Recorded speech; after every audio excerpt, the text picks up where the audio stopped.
Kanopi parkiran bus tertiup angin kencang hingga masuk ke dalam ruas tol dalam kota di Cawang, Jakarta Timur. Material kanopi sempat menutup ruas jalan dan menimbulkan kemacetan.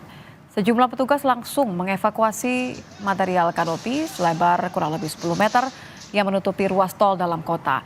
Kanopi berbahan baja ringan ini dipindahkan dengan cara dipotong dan dibawa ke pinggir jalan tol. Material juga sempat mengenai satu kendaraan yang sedang melintas, namun tak sampai menimbulkan korban.